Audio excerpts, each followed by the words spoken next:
Welcome back mga ropa, kwentuhan muna tayo. Pag-usapan natin, halos dayain na nga ang koponan ng Lakers dito sa game na to mga ropa, pero still, sila pa rin nananalo doon sa may dulo kontra sa koponan ng Los Angeles Clippers. Kasi sobrang daming free throws din ang tinake dito ng koponan ng Los Angeles Clippers at yung ibang fouls ng koponan ng Lakers dito sa game na to mga ropa ay sobrang questionable, kaya mukhang dinaya dito ang koponan ng Lakers. Pero still nga mga ropa, doon sa may dulo naman ay tinambakan nila ang koponan ng Clippers at nanalo. At dito nga rin sa game na to mga ropa ay nagkagulo ang koponan ng Lakers kontra sa koponan ng Clippers. Nagkainitan dito si Chris Dunn mga ropa at si Luka Doncic, na involved dyan si Jackson Hayes, kasama dito si Ivica Zubac mga ropa at ang iba pang mga players. Pero dito nga sa game na to mga ropa, talakayan at isa-isayin natin ang nangyari dito sa game na to ng koponan ng Lakers kontra sa koponan ng Clippers. Ito ang game analysis at breakdown. 13-4 na ang koponan ng Lakers, 5 times winning streak na sila mga ropa. Simulan na natin to.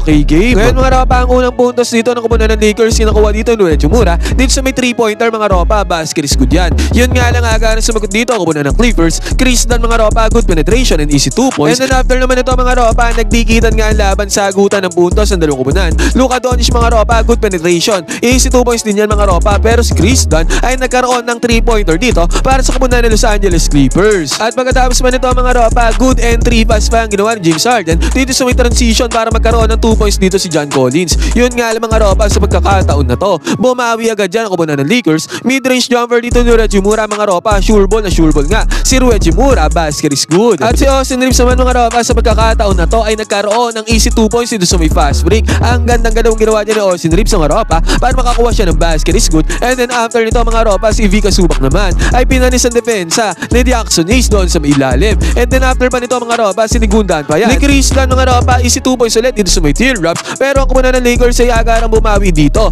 Alley-oop play ni LeBron James papunta kay Jackson Hayes, basket is good. Pero sa pagkakataon na to mga ropa, nakuha na ni Luka Doncic ang kanyang first 3-pointer at pumasok yan mga ropa. Nakasagot naman dito si Kawhi Leonard ang kanyang 3-pointer mga ropa, basket is good din yan. Pero sa senaryo na to, sunod-sunod na 3-pointers na ang pinakawala ni Luka Doncic. 5 sunod-sunod na 3-pointers yan mga ropa. As in 5 sunod-sunod yan mga ropa, hindi nagmimintas yan si Luka Doncic. Dire-diretso ang kanyang flamethrower dito sa may 3-point area. Nakabawi naman ng isang 3-pointer dito ang koponan ng Clippers mga ropa, basket is good din yan. At tinapos naman ni James Harden ang first quarter na to sa 3-pointer din niya. Kaya itong first quarter mga ropa ay natapos sa score na 38-37. Lumamang pa ng isang puntos dito ang koponan ng Los Angeles Clippers. Maganda naman ang Benamano ng pagbubukas sa second quarter para sa koponan ng Clippers mga ropa. Nakakuha ng Benamanong 2 points dito. Itong si Kawhi Leonard mga ropa, basket is good yan. And then after nito mga ropa, nakakuha naman ng 3-pointer ang koponan ng Los Angeles Clippers. Pero sinabi ko nga mga ropa, di kita ng laban sa pagkakataon na to. Austin Reaves naman mga ropa ay nakapukol ng top of the key 3-pointer. Basket is good yan para kay Austin Reaves. And then after nito mga ropa, nakakuha ng good defense itong si Austin Reaves against kay Kawhi Leonard mga ropa.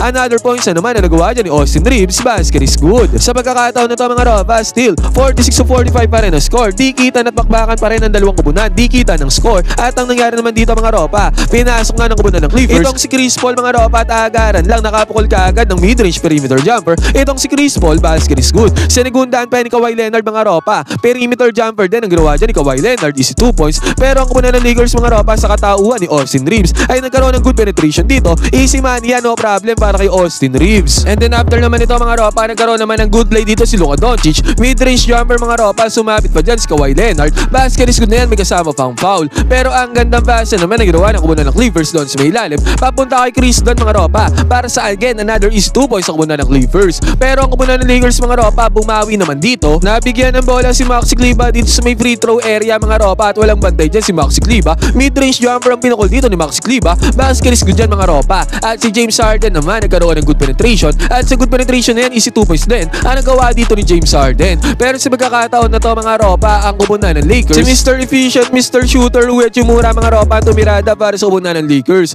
Mid-range jumper na napasok dito ni Hachimura, basket is good. At sumagot naman dyan ang koponan ng Clippers mga ropa dito sa step back 3-pointer ni James Harden. At ang nangyari naman dito mga ropa, good entry pass ang ginawa papunta kay LeBron James, easy 2 points para kay LBJ mga ropa, basket is good. At walang kabag-abag mga ropa dito sa may transition, pumukol ang top of the key 3-pointer dito si LeBron James. Pumasok yan mga ropa, long range ba para kay LBJ, basket is good. And then after pa nito, connection ni LBJ papunta naman kay Jake Larivia. Kung itong second quarter ito natapos sa score na 69-66, lamang lang ng 3 puntos dito ang koponan ng Lakers. Pagpasok naman ng third quarter ng second half mga ropa, buena mano dito. Good move ang ginawa dito ni Austin Reaves. Up and under mga ropa para makapagpundar siya dyan ng easy 2 points, basket is good. Bumawi naman sa inside dyan ang kupunan ng LA Clippers mga ropa, easy 2 points yan. At ang kupunan naman ng Lakers mga ropa, step back 3-pointer ang ginawa dito ni Luka Doncic. And then after nito, good penetration pa ang ginawa dito ni LeBron James, easy 2 points. At pagkatapos pa niyan mga ropa, ang gandang basa pa ang ginawa ni LeBron James papunta kay Rui Hachimura na nagresulta sa easy 2 points, basket is good. Kung kahit sa pagkakataon na ito mga ropa, dito sa may third quarter,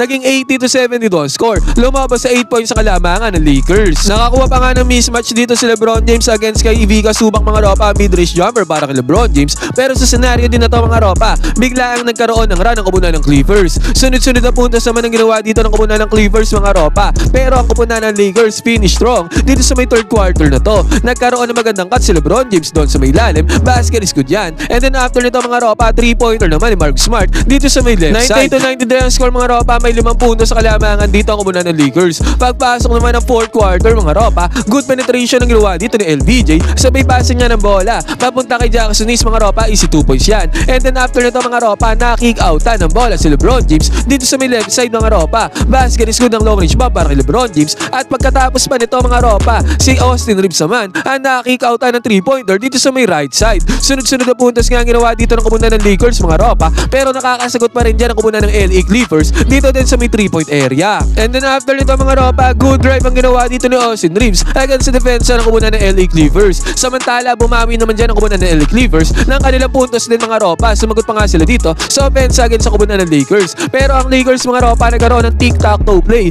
dito sa may perimeter mga ropa. Easy 2 points na gawa ni Austin Reeves doon sa may baseline. Easy 2 points, basket is good. At sumagot nga ulit dyan ang kupunan ng Clippers mga ropa. Nakakuha ng 2 points dito si Nan mga ropa sa kanyang floater. Samantala, bumawi naman ang kupunan ng Lakers mga ropa. Alley-oop play ni Jackson Hayes papunta kay Rui Hachimura. At sa pagkakataon na to mga ropa, heto na. Nabisit na dito si Luka Doncic, nangiti na lang siya dito sa tinawag ng referees against kay Kawhi Leonard mga ropa. Sa pagkakataon kasi na to mga ropa, sunod-sunod na fouls ang tinawag sa kupunan ng Lakers. Kaya nangiti na lang dito si Luka Doncic. And then after din ito mga ropa, after ng senaryo na yan, nagkaroon naman ng away dito mga ropa doon sa may ilalim, dito sa may paint. Luka Doncic at Nan mga ropa ang na-involve dyan. Kasama na din si Jackson Hayes. Pero eventually mga ropa, na-resolve naman yan. Nagkaroon ng 2 technical fouls dito si Kendrick Nunn mga ropa, na-ejected siya sa game. At nagpatuloy ang kupunan ng Lakers sa mainit na tirada nila dito sa may fourth quarter. Layup dito ni Austin Reeves sa may fast break, basket is good. At eventually nga mga ropa, natapos ang game sa score na 135-118. Tambakol ng 17 points ang kupunan ng Clippers kontra sa kupunan ng Lakers mga ropa. At dahil sa panalo na to, na-clinch na ng kupunan ng Lakers ang ticket sa playoffs ng NBA Cup mga ropa, ng NBA Emirates Cup. At dahil din dito mga ropa, naging 12-4 na ang standing sa kupunan ng Lakers.